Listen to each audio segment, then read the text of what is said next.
You ask Tiger to solve. This deals with linear equations with one unknown.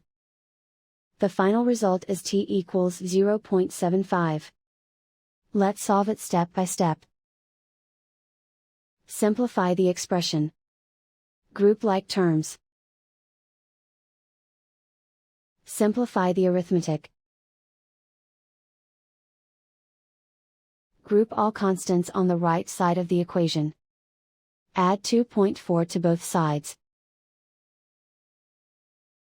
Simplify the arithmetic.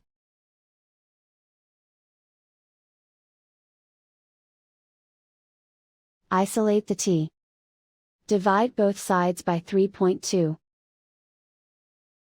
Simplify the arithmetic.